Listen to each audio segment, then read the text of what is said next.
Bom dia, pessoal. Vamos iniciar mais um Friday Maze Club. Hoje o Dr. Dailton vai apresentar dois trabalhos, também são do mesmo grupo de estudos, e um pouco polêmicos na questão ética, talvez, digamos aí. O Orbit, eu acho que foi até legal que, só recapitulando um pouquinho, foi um trabalho que eu apresentei quando eu era R3, e a gente tinha nosso clube da revista lá onde eu fiz residência na FAMERP. Mas vou deixar o Dailton apresentar, e a gente pontua todas as questões metodológicas que eu acho que foram bem revolucionárias, apesar de não serem estudos muito robustos em termos de tamanho, né? Mas o foco aqui continua sendo o tratamento de doença arteriosclerótica crônica, né, pacientes com angina, e aí a gente colocar em xeque o quanto a intervenção percutânea coronariana contribui no alívio de sintomas desses pacientes, né? Daí o time pode iniciar. Então, né, bom dia a todos, né, continuando o nosso Friday Maze Club. O tema escolhido, né, pelo Dr. Giannini foi o estudo Órbita, né, que foi um estudo publicado de 2014 a 2017, e o tema é intervenção coronária percutânea e angina estável, né, o ensaio clínico randomizado do placebo. Então, para a gente falar do estudo, a gente tem que entender um pouco o contexto. Aqui, nós vemos que o que é a indicação da intervenção coronária percutânea na angina crônica? O principal fator, que seria, né, a conduta, seria diminuir sintomas. Então, assim, o que a gente vai avaliar aqui durante o trabalho? É avaliar angioplastia, com estudo placebo, né? Mas primeiro entender por que ele escolheu, né, angioplastia na DAC crônica, que hoje a gente vê muito, né? Todos os pacientes que apresentam uma lesão grave, você já tem aquela intenção de, nós como os cardiologistas futuros, né, igual os meninos, ver uma lesão, você já quer tratar. E esse estudo, ele veio para a gente demonstrar se realmente é isso que a gente tem que fazer na nossa prática clínica. Então, o estudo, né, é um ensaio clínico randomizado, multicêntrico. Ele foi realizado em 5 centros no Reino Unido, né, de 2014 a 2017. Aqui, o que ele fez? Ele comparou a intervenção coronária percutânea com o procedimento placebo para alívio dos sintomas da angina estável. Então, aqui, igual o doutor Daniel sempre fala, estou falando aqui de angina estável, não de AM com supra, que é outra modalidade. E aqui, o que o estudo, ele pegou pacientes com lesões com estenoses graves acima de 70% em um único vaso. Aqui ele não conta paciente com múltiplas lesões, paciente com doença microvascular, que só foi basicamente paciente com, a maioria com doença de único vaso, com lesão significativa. Aí aqui nós temos um segmento de 6 semanas após a otimização do tratamento medicamentoso, e na pré-randomização foi realizado ecocardiograma com estresse com dobutamina, teste cardiopulmonar e escala de classificação de angina, que ele cita como classificação de Seattle. E o que ele buscou no desfecho primário? Ele buscava a diferença de incremento do tempo de exercício. Todos estão conseguindo me ouvir bem? Sim. Então, continuando. Aqui nós temos o perfil do ensaio clínico dos pacientes, né, do estudo. Aqui nós temos que 368 pacientes avaliados quanto à elegibilidade, nós temos, aí foi dividido em 2 braços, né, desses pacientes, 138 foram excluídos, e desses 200 randomizados. Desses 200 foi dividido em 2 braços, no qual 105 foram alocados para angioplastia coronária percutânea, e 95 foram alocados para placebo.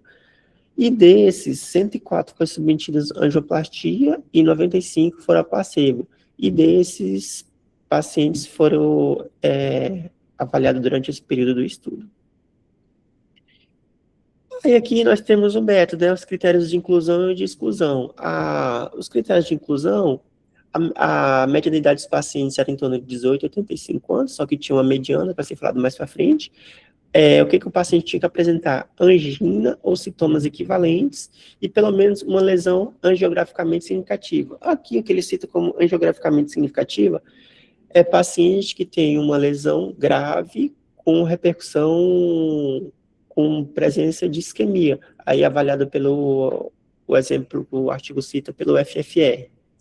E o que eram os critérios de exclusão? Uma estenose igual ou inferior a 50%, síndrome coronária aguda, revascularização do miocárdio prévia, contraindicações a estente farmacológico, oclusão DAC crônica, né, já oclusão total, paciente que tinha disfunção ventricular, hipertensão da artéria pulmonar grave, doença valvar grave e uma expectativa de vida inferior a 2 anos. Aí aqui nós temos as características do estudo, né? Aqui nas características do estudo, desculpa, estou meio gripado. Nós temos os pacientes, né, a idade média dos pacientes foi em torno de 65 anos, tanto para o grupo angioplastia quanto para o grupo placebo. A maioria dos pacientes do estudo, a maioria eram homens. Aqui nós temos a função ventricular dos pacientes, a maioria era função normal, e a classe funcional deles, ali, a maioria também é classe funcional 2. Nós temos que os pacientes também tinham diabetes, hipertensão, dislipidemia, e a porcentagem também eram tabagistas. Aí aqui nós temos o método, que é uma tabelinha que eu vou falar mais para frente, que eu achei bastante interessante.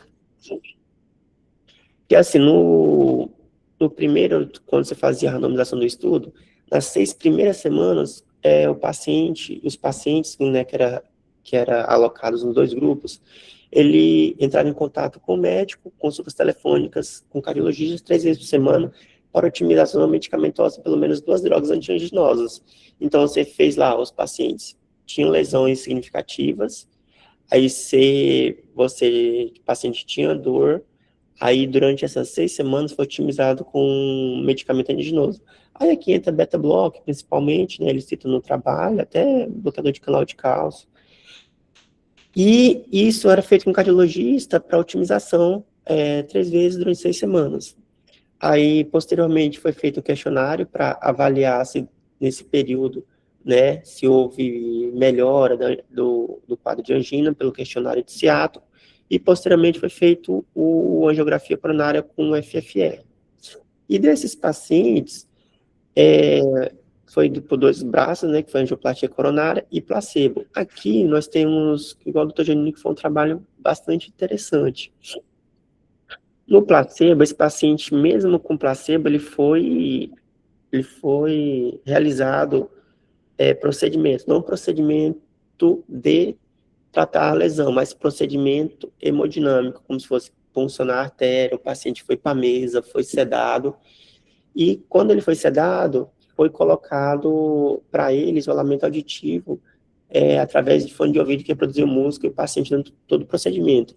Então, os pacientes da angioplastia e do placebo, eles não sabiam quem que foi tratado e quem não foi. Então, assim, o paciente da angioplastia foi tratado do placebo, foi para a mesa, foi puncionado, foi sedado e ficou em torno de 15 minutos na mesa de hemodinâmica durante o estudo, sem fazer do placebo, sem tratar nenhuma lesão. Né? Foi feito até o FFR, mas viu que era significativo, mas sem tratar a lesão. Aí aqui temos só uma tabela, né, que ele mostra o que já foi falado. Durante o início do trabalho, né, foram coletados dados demográficos, classificação do paciente, questionários, avaliação de pressão arterial, frequência cardíaca, né, que é o controle do produto no paciente com angina estável. Aí você foi fazer a fase de otimização clínica, né, desde 6 semanas, foi entrar em contato com o cardiologista, otimizar o medicamento, beta-block, bloqueador de canal de cálcio. E na pré-randomização, foi feito novamente para avaliar se essa fase de 6 semanas, se melhorou o questionário de dor, se foi feito com estresse com dobutamina, teste cardiopulmonar, tudo isso. E, posteriormente, foi feito o procedimento cego, né? Angiografia da pesquisa do FFR, os pacientes foram feitos placebo, angioplastia, e acompanhamento da fase cega durante 6 semanas. E, posteriormente, essa fase foi feito novamente, né, classe funcional, avaliado questionários para ver se mudou o quadro de dor dos pacientes nesse período de acompanhamento. Aqui nós temos as características dos procedimentos, né? Nós temos aqui, né, o tempo de procedimento, em torno da angioplastia foi em torno de 90 minutos, e do placebo foi em torno de 61. E a maioria dos pacientes tinha lesão na artéria descendente anterior, né, em torno de 69 para os dois grupos, e aqui nós podemos ver que o FFR dos pacientes era um FFR significativo, em torno de 69. Só título de curiosidade, ser igual, acho que o Dr. Matheus tinha explicado na semana passada, um FFR abaixo de 0,89, ou 0,83, desculpa, acho que é 0,83, né, Juninho? Ele já tem uma significância, uma lesão que realmente tem isquemia, então eram lesões bastante significativas.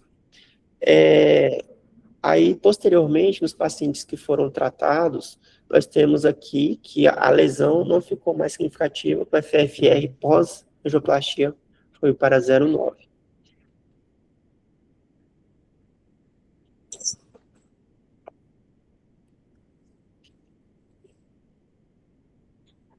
Continuando, né, nós temos os desfechos.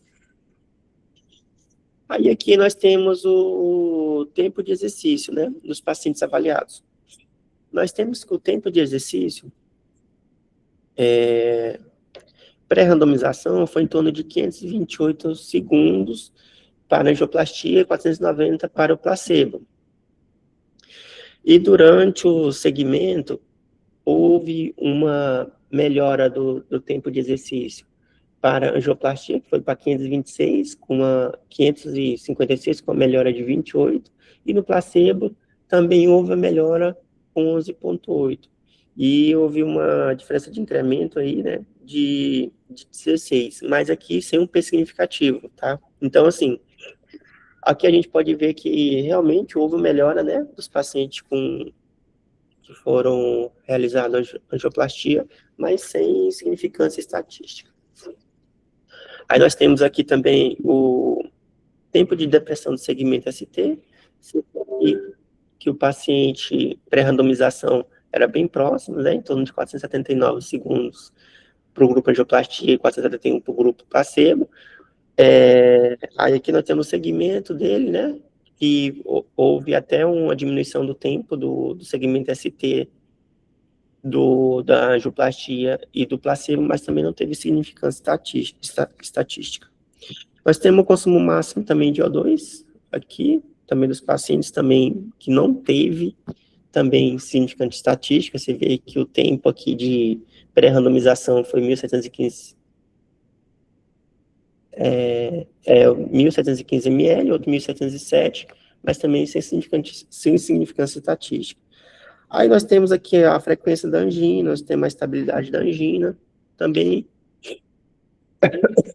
Aí nós temos aqui índice de movimento da parede máxima do ventrículo. Aqui também nenhum desses teve significância estatística. E aqui no análise nós temos o desfecho primário, o que ele buscava? A diferença de incremento de tempo de exercício entre os dois grupos. E o desfecho secundário é esse que a gente foi falando: pico de consumo de O2, alteração de tempo de exercício, depressão do segmento ST, score de Duke, alteração de contratividade do eco, com estresse com dobutamina. Desses desfechos secundários, nenhum teve significância estatística. O resultado do estudo, o que mostrou é que não houve diferença de incremento do tempo de exercício entre os dois grupos. Então, assim, aqui nós vemos no trabalho que ele cita o efeito placebo, né, do procedimento. Quando o paciente vai para a angioplastia, ele, assim, pensa: agora eu estou tratado. Então, assim, será se realmente será se o paciente angioplastou, né, agora não estou sem dor, ou talvez ele se submete mais a fazer esforços mais intensos, ou ele até se limita com medo de ter dor no paciente que não foi feito, né, procedimento. E aqui a diretriz do 2017, ele afirma que a intervenção coronária percutânea é apropriada para paciente com doença coronária de um único vaso e angina que esteja de pelo menos 2 antianginosos, sem necessidade de qualquer outros exames. Então, assim, o que mostra para nós é, o paciente está otimizado clínico, né, que essa é sempre a nossa intenção como médico, né, cardiologista clínico. Mesmo o paciente apresentando quadro de dor, usando 2 antiginosos, a gente aí tá realizando angioplastia nesses pacientes. E aqui, né, o checklist, sempre que o Dr. Janine discute com nós, né, que é a checklist do artigo órbita, nós temos aqui os desfechos primários, né. A primeira pergunta é, a designação para os tratamentos foi randomizada? Foi, né, porque a gente teve a intenção de tratar os pacientes com angioplastia, e também eu tive a intenção de tratar também. Todos os pacientes admitidos foram adequadamente contados e atribuídos à conclusão, também ele preencheu esse quesito, o segmento foi completo. Aqui nós temos também que ter em mente que o tempo de segmento foi muito pouco, né? O tratamento foi em torno de 6 semanas. A gente não tem um tempo aí, 2, 3, 5, 10 anos desse paciente para saber como que foi, né, o segmento desses pacientes, mas o segmento foi completo. A análise seguiu a impressão de tratar, né? Também preencheu esse quesito. E dos desfechos secundários. A condição cega foi contemplada, né, ele preencheu também. Os grupos comparados eram similares no estudo, né, você vê que o estudo era bem similar, apesar de a quantidade baixa de pacientes, em torno ali de 200, né, mas a idade era bem similar, paciente com diabetes, paciente com hipertensão, doença de vaso único, então preencheu esses critérios. E além da intervenção experimental, os grupos foram tratados igualmente, também preencheu esses quesitos. E aqui, os resultados podem ser aplicados aos meus pacientes. Aqui, isso, para a gente está começando até meio, a gente fica meio receoso, né? Porque é mesmo que a diretriz traga, né? Você vê o paciente com lesão, você fica, cara, será se eu vou tratar uma lesão de 84% e ainda com um FFR positivo? Você fica na dúvida, né? Você discute, será se eu vou tratar ou não? Aí você fica com receio desse paciente. Será se ele vai evoluir com a síndrome coronária aguda ou não, né? Esse que é o nosso receio. Acho que é isso, Janine. Você quer comentar alguma coisa? Parabéns pela apresentação, Dailton. Para o órbita, apesar de ter um estudo pequeno, de 200, aí, dividido em 2 grupos, eu acho que, assim, a principal contribuição dele para a cardiologia baseada em evidências, com certeza, é o sham procedure. Tipo, na época, quando saiu isso, todo mundo, assim, ficou, tipo, estupefado, mas como autorizaram isso? Como é que vai botar um paciente na mesa? Vai funcionar o paciente? Apesar que na época a gente já estava começando a deixar de lado um pouco a punção femoral e usar a punção radial, que acaba tendo menos complicações, né? Mas eticamente foi muito questionado isso na época, o quão era factível, tipo, levar um paciente para a mesa, fingir que fez um procedimento, não fazer. Mas eu acho que foi algo ali que foi justificável para realmente ver a contribuição do efeito placebo, né? A gente sabe que muitas vezes... Oi, professor. Acho que cortou o áudio do senhor. Tá. Aí voltou. Explicar para ele que a pressão vai oscilar e tal, a pressão do paciente normaliza, a dor alivia. Então, tinha muito desse quesito, né, da gente avaliar a real implicância de você fazer angioplastia nesse contexto. E nesse segmento de 6 semanas, em pacientes uniarteriais, com uma lesão única, mesmo que com isquemia comprovada, quando você otimiza o tratamento, então, daí tu colocou bem ali no começo, né, foram 6 semanas de intensificação de tratamento, otimização de beta-bloqueador, bloqueador de canal de cálcio, estatina dose máxima, IECA. Então, nesse contexto, o paciente, quando está em dose otimizada, apesar de ter tido um aumento ali no tempo de caminhada, até sentir dor, você não teve uma significância estatística na redução de desfecho duro, né? Levantando aí a hipótese se, nesse contexto, a angioplastia, né, realmente não traria um benefício adicional, né? E reforçando aquilo que a gente tinha na diretriz até então, no contexto de DAC crônica e lesão arterial, paciente sem disfunção ventricular, a angioplastia acaba sendo reservada naqueles cenários onde você já otimizou o tratamento clínico e o paciente continua muito sintomático, entendeu? Mas eu acho que não, ele não enterrou a angioplastia no contexto da crônica, acho que a angioplastia tem o seu papel, a gente vai ver o próximo trabalho agora que responde um pouco dessa dúvida que esse trabalho levantou, mas ele reforça para a gente a importância do tratamento clínico. Um tratamento clínico bem feito pode ser comparado a uma desobstrução do vaso, que é aquilo que muitas vezes gera aquela angústia nossa, como o Delton falou, você pega um paciente, tem uma lesão de 80%, o primeiro reflexo é querer abrir a lesão, né?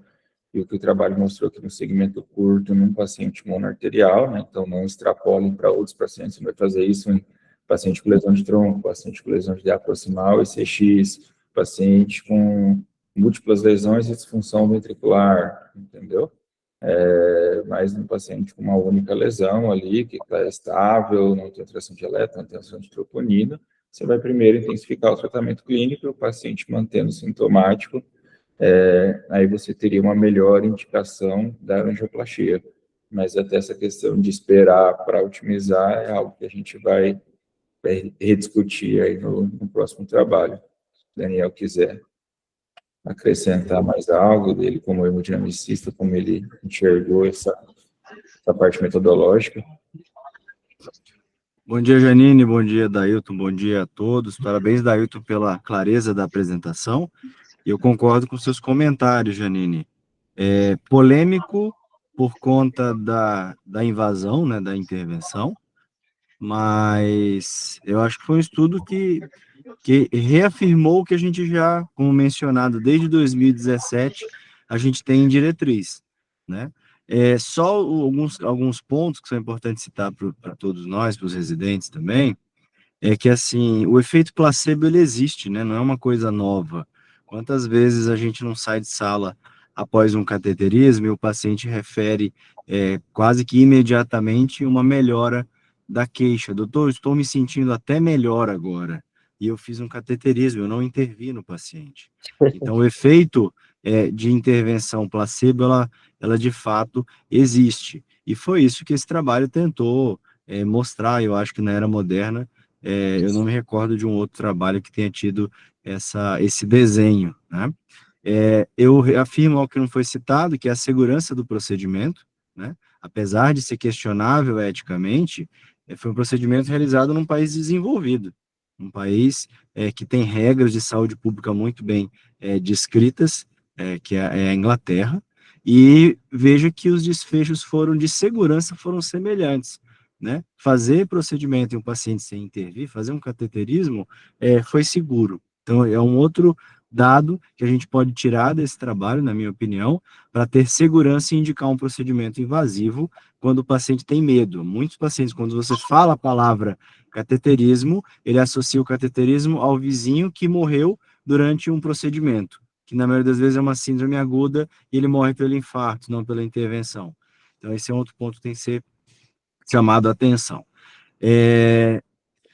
Acho que é isso, o Janine. E só lembrar que isso é um tema que a gente já discutiu muito, quando você quer provar um desfecho, você tem que ter evento, né? É igual estudar redução de mortalidade usando remédios para tratar a gripe. Doenças com baixa letalidade, elas são difíceis de você provar que uma redução de mortalidade existe com alguma intervenção, como a gripe. A doença coronariana estável não é uma gripe, óbvio, mas a letalidade dela com o tratamento clínico, ou seja, a mortalidade, ela é menor, muito baixa. Então, esse trabalho foi muito pequeno, né? Foram aí 100 e poucos, 200 pacientes para cada braço. E a intervenção coronária percutânea com implante de stent na DAC grave, ela geralmente diminui sintomas e diminui necessidade de revascularização de urgência. Eu não consigo avaliar a revascularização de urgência em 6 semanas. 6 semanas é um período muito pequeno. E usar apenas o sintoma como desfecho é algo que foi muito questionável também nesse trabalho, que o principal desfecho avaliado era a angina. Ontem mesmo eu estava falando pelo WhatsApp com o Janine sobre uma paciente com uma ponte miocárdica com angina. Cara, angina é um negócio difícil de você quantificar, é muito subjetivo. Até a entonação da sua pergunta para o paciente muda a resposta dele. Então, acho que angina realmente um desfecho questionável. Mas vamos lá, que o trabalho é realmente polêmico, mas muito interessante. Foi um desfecho referido, né, Daniel? Tipo, vocês vão ver agora no órbita 2 a diferença metodológica, né, de uma coisa é o paciente sentir angina e relatar no dia, olha, estou com uma dor agora, 8 em 10, quando eu fiz um esforço de lavar o prato. Outra coisa é você ver o paciente, como é que foi as últimas 2 semanas, o último mês? Doutor, eu acho que eu tive mais dores do que no mês passado. Então, poxa, às vezes eu não lembro nem que eu almocei ontem, eu vou lembrar quantas vezes eu tive angina no mês, entendeu? Então, acaba sendo um desfecho muito subjetivo também. É isso aí, mas vamos aprender o que tem de bom esse trabalho, é um trabalho legal, realmente. Eu acho que o mais legal nele é realmente essa questão do efeito placebo, né, que era algo que não tinha sido feito ainda na medicina baseada em evidências em relação a procedimento invasivo, e assim abriu portas. Veio o órbita 2 depois dele, e a gente já tem 2 trabalhos de eletrofisiologia, um com ablação convencional e outro com ablação de ondas pulsadas, mostrando também o desfecho comparado a procedimentos cegos. Bacana, Dailton, pode passar para o órbita 2, então. Vamos lá. Dando continuidade, né, do segundo trabalho aqui do Friday Mace Club. Esse foi um trabalho publicado no New England, né, foi publicado em dezembro de 2023, que é um ensaio controlado por placebo de cirurgia coronária percutânea na intervenção para angina estável. Aqui nós temos, né, a introdução. Ele foi um ensaio clínico, né, duplo cego randomizado, né, controlado por placebo. E aqui nós temos de intervenção coronária percutânea, novamente, em pacientes com angina estável, de 2018 a 2023, no Reino Unido. Aqui nós tínhamos um total de 301 pacientes, né, no qual 151 foi para angioplastia e 150 para o placebo. E aqui a diferença absurda para o outro trabalho. O outro, a nossa intenção do trabalho órbita 1 é otimizar o tratamento medicamentoso. Aqui, literalmente, suspendeu todos os antianginosos durante 2 semanas. Olha a gravidade, entre aspas, desse trabalho, né? E aqui, qual foram os pacientes que foram incluídos no estudo? Eram os pacientes que apresentassem angina e os que não tinham sintomas foram excluídos do estudo.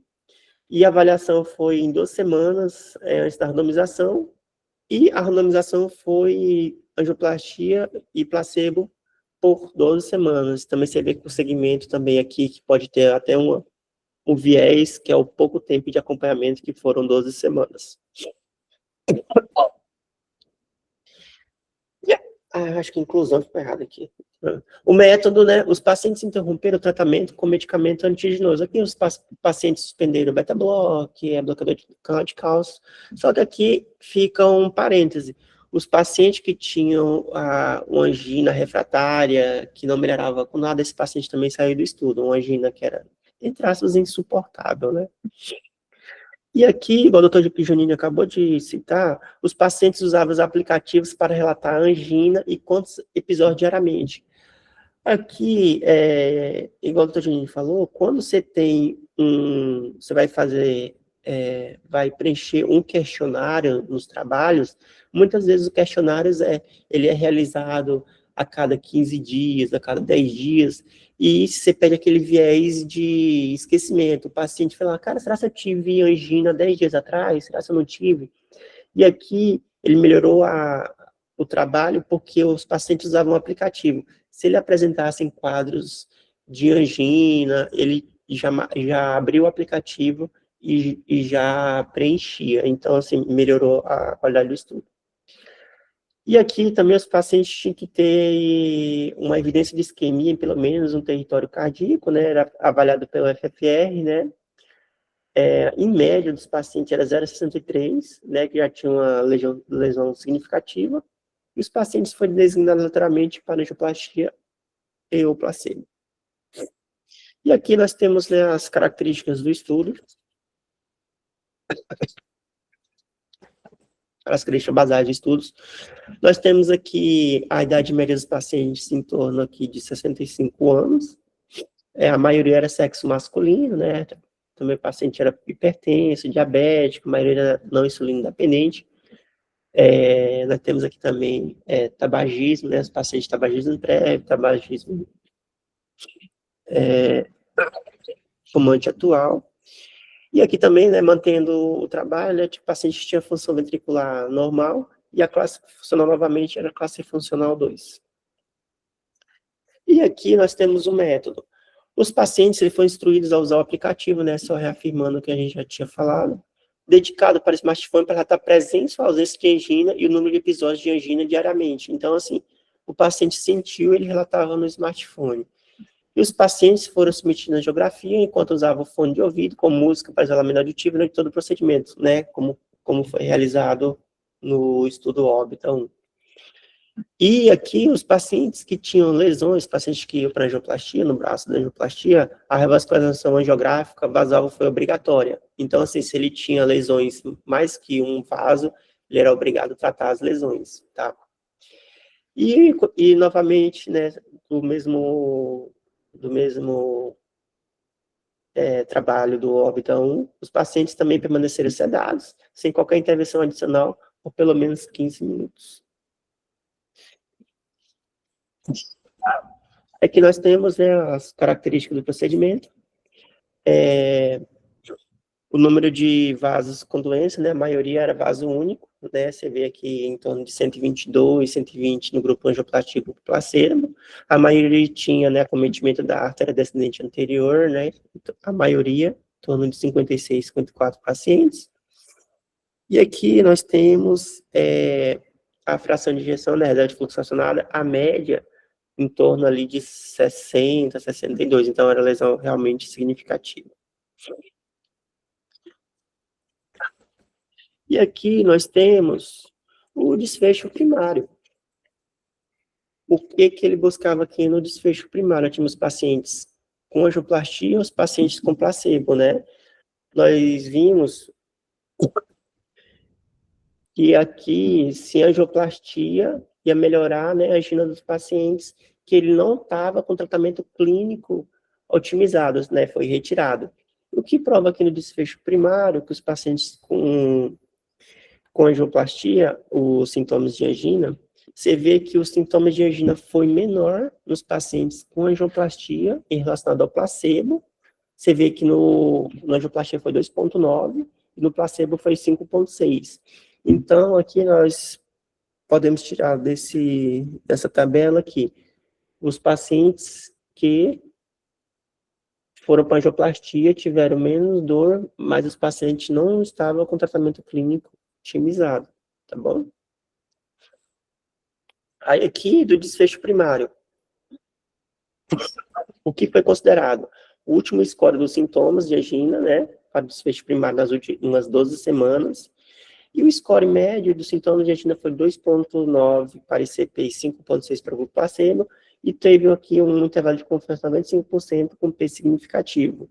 O que eu tiro aqui de, até questionar para o Dr. Giannini, aqui, é o curto período de segmento dos pacientes, né, em torno de 12 semanas. Será como esses pacientes iriam se apresentar durante mais tempo, né? Será com 12, 24, 2 anos, 3 anos, 5 anos, né? Será se ia permanecer? Será se a lesão ia evoluir? Será se o paciente ia evoluir com a síndrome coronária aguda? Ou ia permanecer mesmo tratamento clínico otimizar, ou tratamento, né, tomando AS estatina de alta potência, né? Isso aqui a gente ainda não tem dados sobre isso. E a conclusão, entre os pacientes com angina estável que estavam recebendo pouco ou nenhuma medicação antianginosa e apresentavam evidência objetiva de isquemia, a angioplastia resultou em uma pontuação de sintomas de angina menor que o placebo. Tá bom? Então, melhora a angina do paciente que fizer angioplastia. Outra coisa aqui que o artigo cita Nos pacientes, até a gente estava discutindo isso, nos pacientes que você vai fazer angioplastia, né, que não estão no tratamento clínico que ele quer ficar sem dor. Tem evidência, tá? Mas aí você vai falar para o paciente que ele não vai tomar o medicamento, aí ele vai deixar de tomar, não, ele vai questionar. Cara, se eu não posso, se eu vou ficar sem dor, aí você vai tipo, vou ficar sem AS, vou ficar sem estatina, aí eu acredito que isso é meio controverso, né? Porque assim, você não quer tomar remédio, a gente pode fazer angioplastia para tirar a dor. Será que ele não leva isso a mais, querendo retirar outros medicamentos, né? Porque o paciente vai ficar com remédio, pelo menos estatina e AS, né? No mínimo. Aí vai ficar também com, se tiver disfunção, né? Então, meio questionável. E o checklist, né, da avaliação crítica do artigo, do OPTA 2, o desfecho primário, né, da designação para o tratamento foi randomizada, né? A gente viu que foi bem equalitária. Também foi cegada, né, dos 2 braços. Todos os pacientes admitidos foram adequadamente contados e atribuídos à conclusão, né, ele preencheu também esse requisito. O segmento foi completo, também ele preencheu. A análise seguiu o princípio de intenção de tratar, nós temos, né, com os pacientes, teve os 2 braços, mesmo teve essa intenção de tratar, e desfecho secundário, né, a condição foi cega, contemplada, né, no grupo placebo, os grupos comparados eram similares no início do estudo, você vê que pacientes tabagistas, hipertensa, idade média, a maioria homens, doença de vaso único, então estava bem equilibrado. Além da intervenção experimental, os grupos foram tratados igualmente, também preencheu esse quesito. E aqui, né, impossível incorporar os resultados na prática clínica, né, aqui, o que você acha, Janine? Os resultados, né, pode ser aplicado no paciente? Pode, claro, né, porque um paciente foi um trabalho, né, robusto, porém, com pouco tempo de seguimento, né, se a gente for avaliar só apenas 12 semanas após a randomização. Parabéns pela apresentação, Dailton. O Orpta 2, ele acaba surgindo em cima dessa dúvida do Orpta 1, né, que acabou querendo colocar em xeque o papel da angioplastia na Daxtável, né? Então, se o procedimento é apenas placebo, não alivia sintomas, então, qual seria o benefício de você angioplastar o paciente naquele cenário, né? Lembrando que, nos 2 trabalhos aqui, a gente tem pacientes uniarteriais com lesão única, ainda que com FFR positivo, uma DAC crônica e fração de ejeção preservada, né? Não engloba pacientes multiarteriais, não engloba pacientes com disfunção ventricular, não engloba um segmento crônico, como vocês falaram aí, de meses, de anos, é um segmento curto, e não tem o intuito de avaliar a redução de desfecho duro, que é a redução de mortalidade, é só questionar a questão dos sintomas. E aí, o que eu acho que o Orpta 2 trouxe de benefício? Ele manteve essa ideia do procedimento cego, para realmente avaliar se existe esse efeito placebo ou não do procedimento, só que ele isolou essa questão da medicação. Então, assim, pegou pacientes que eram virgens de tratamento, onde você, na verdade, não iniciou o tratamento ali quando ele começou os sintomas e levou para a angioplastia. E ele mostrou que sim, na verdade, a angioplastia tem o benefício de reduzir os sintomas. E aí o trabalho do Orpta 2, ele foi mais bem elaborado, no sentido disso que eu já tinha levantado spoiler, da Ailton colocou bem, né? Então, existia um aplicativo onde o paciente diariamente alimentava esse aplicativo. Ah, eu tive dor hoje, uma dor assim, assim, assado. Ah, tive dor para fazer tal coisa, ou passei o dia bem sem dor, e fazia um relatório. Então, tornava muito mais objetivo do que o paciente chegar ali no follow-up semanal, cada 2 semanas, e falar, essa semana eu acho que eu tive mais dor do que na semana passada. Não, você conseguia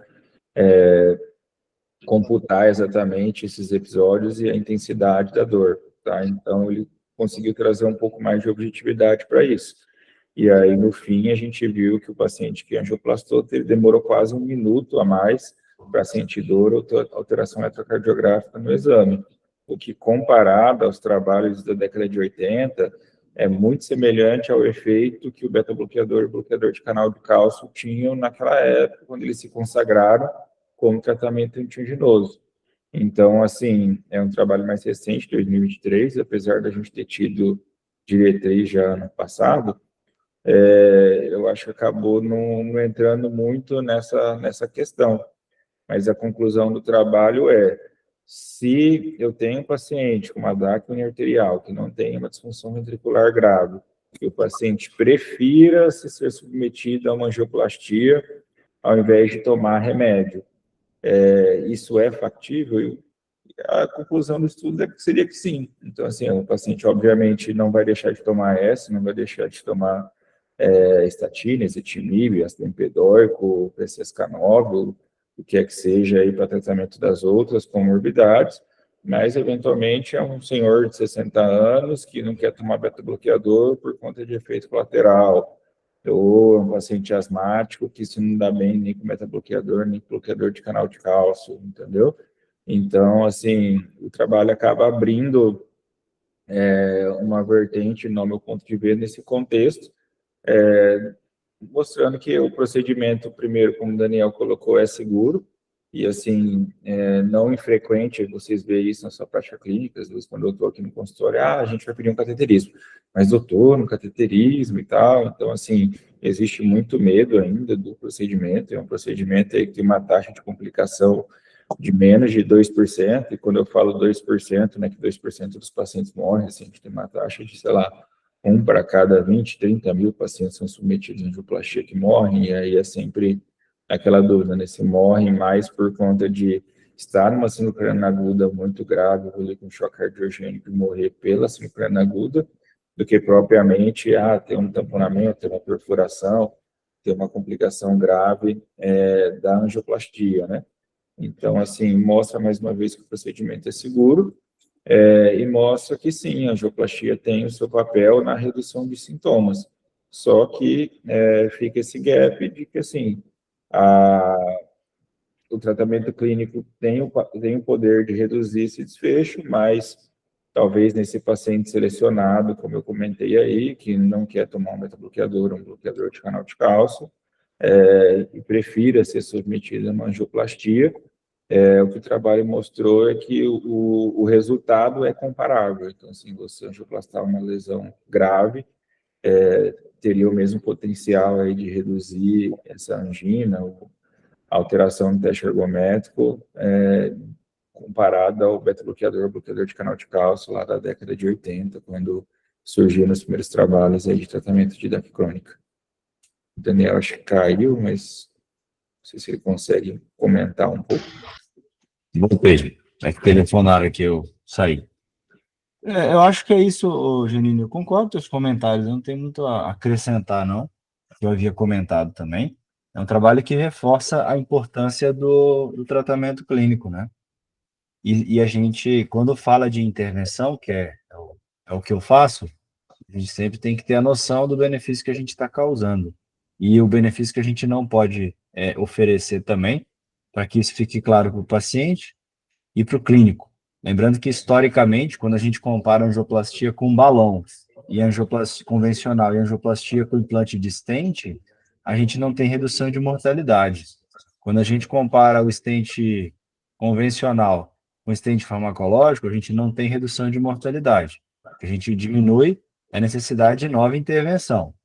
Então, quando a gente fala em intervenção numa DAC estável, a gente também não busca a redução de mortalidade. A gente quer reduzir sintomas, melhorar a qualidade de vida e reduzir a necessidade de uma angioplastia em caráter de urgência, que pode trazer desfechos ruins e indesejáveis também para o paciente. Então, acho que essa discussão é muito rica e a gente tem que ter a sabedoria científica e técnica de interpretar esse trabalho, porque a gente não pode ser literal em falar que a angioplastia morreu, né, na doença arterial estável, que não é de fato, não existe, e esse segundo trabalho reafirma isso, que é sim um método adequado para reduzir a angina e reduzir a angina e usar menos medicações, né, diminuir a polifarmácia, eu acho que é uma meta, é um objetivo louvável e que a gente tem que buscar quando bem indicado.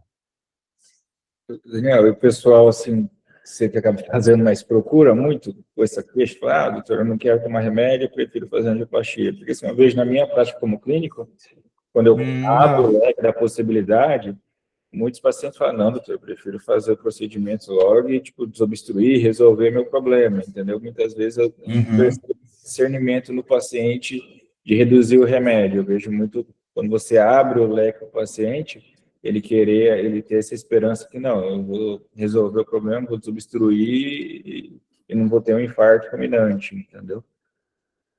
Eu acho que o medo principal é o infarto, né? E a gente sabe que a redução de infarto com angioplastia com stent não é algo bem descrito, muito claro, né? A gente diminui sintomas, mas sim, existe, como a gente comentou, o efeito placebo, que o paciente ele se sente subtratado quando ele, ainda mais, assim, a população que a gente atende aqui, principalmente no serviço privado, é uma população muito bem esclarecida. E existe o efeito placebo, e existe a insegurança do paciente em ser portador de uma lesão de 70%, 80%, com isquemia no terço médio da artéria descendente anterior, e eu orientá-lo a ir para a academia fazer musculação na Bodytech, né? Então, existe o lado do paciente. Se a gente se coloca no lugar do paciente, tinha um professor no Dante que falava assim, você jogaria tênis com essa lesão no terço médio da descendente anterior? Então, assim, existe sim esse medo, e o paciente, por insegurança, e o médico também, eu como médico e os outros cardiologistas clínicos também tem essa insegurança, né? Mas tem o outro lado, né, Janine? Que é a segurança que a gente tem de deixar o paciente em tratamento clínico. Por algum objetivo maior, por exemplo, um idoso octogenário aí que está tratando de um câncer, tem uma lesão de 70 no terço médio da descendente anterior e está fazendo químio, rádio, ou vai ser operado, a gente pode deixá-lo no tratamento clínico. A gente tem trabalho para isso também, né? Tem trabalhos robustos, como esses prévios que a gente discutiu, que a gente pode deixar em tratamento clínico. Então, a gente tem que usar esse dado a favor do paciente, relativizar, saber quem é o paciente que a gente está tratando, para que a gente possa transformar a ciência num tratamento para o paciente adequado. Perfeito, Daniel. Alguém quer fazer mais algum questionamento? A gente tem alguma dúvida? Tá bom, Dailton, parabéns pela apresentação. Na semana que vem a Cris vai apresentar trabalhos agora sobre tratamento clínico, né, Cris? Trimetazidina e Pracoralan e Vabradina. Bom final de semana a todos. Um abraço. Valeu, professor. Tchau, tchau.